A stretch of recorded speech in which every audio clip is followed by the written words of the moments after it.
আজকে জুমার দিন আমরা এমন এক সিয়ামের সাক্ষাৎ লাভ করতে যাচ্ছি, যেই সিয়ামটা যদি আমরা পালন করি, এই সিয়ামের পুরস্কার স্বরূপ মহান আল্লাহ তাআলা তার বান্দার জন্য খুব গুরুত্বপূর্ণ তিনি পাপমোচনে ভূমিকা রাখার জন্য এখানে তিনি দৃষ্টান্ত দিয়েছেন।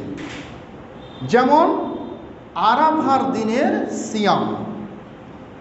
আরাফার দিনের সিয়াম আবু কাতাদা রাদিয়াল্লাহু তাআলা আনহু হতে বর্ণিত। তিনি বলেন যে রাসূলুল্লাহ সাল্লাল্লাহু আলাইহি সাল্লাম বলেছেন, সিয়ামু ইয়াউমি আরাফা আহতাসিবু আলাল্লাহি আইয়ু কাফফারাস সানাতাল্লাতী ক্বাবলাহু ওয়াস সানাতাল্লাতী বা'দা।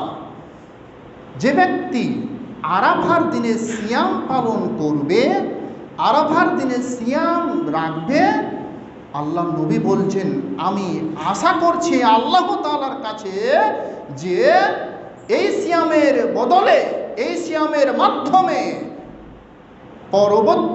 পূর্বে 1 বছর, পরবর্তী 1 বছর, 2 বছরের গুনাহ মহান আল্লাহ তাআলা ক্ষমা করে দেন, মাফ করে দিবেন। সুবহানাল্লাহু আকবার।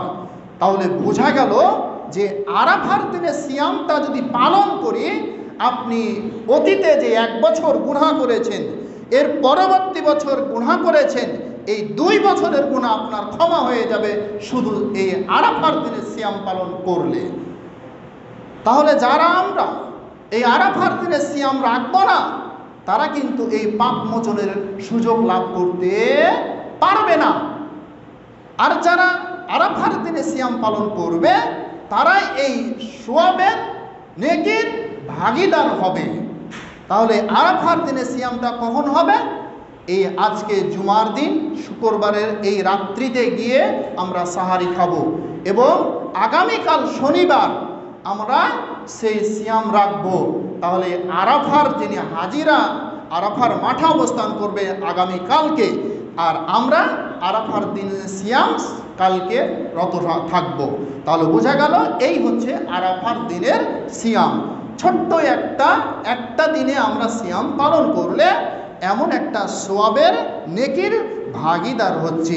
এই হাদিসটি পাওয়া যাবে সহিহ মুসলিমের হাদিস, আপনার 1162 নম্বর হাদিস, এবং মিসকাতেও হাদিসটি এসেছে 2044 নম্বর হাদিস, এবং সওম অধ্যায় নফল সিয়াম অনুচ্ছেদে এই আলোচনাটি পাওয়া যাবে।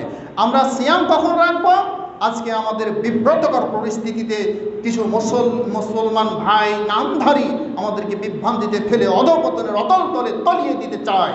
কিন্তু আপনাকে মনে রাখতে হবে, আপনার সূরা বাকারা 2 নম্বর সূরা 185 নম্বর আয়াতে আল্লাহ তাআলা বলছেন, ফামান শাহিদা মিনকুমুস সাহরা ফালিয়াসমহু। যারা তোমরা এই মাসকে পাবে, এই দিনটি পাবে, তোমরা সিয়াম পালন করবে। অতএব আমরা আগামীকালকে সিয়াম রাখবো। এটাই হচ্ছে চূড়ান্ত ফতোয়া, এটাই হচ্ছে চূড়ান্ত আপনার আমল। তাই আমাদের আমলকে বিভ্রান্তিতে ফেলে দিয়ে অধঃপতনের অতল তলে তলিয়ে যেতে ভাসিয়ে না দেয়, এ বিষয়ে আমাদেরকে সুনজর দিতে হবে, সজাগ থাকতে হবে, সোচ্চার থাকতে হবে, যাতে আমল বিফলে না যায়।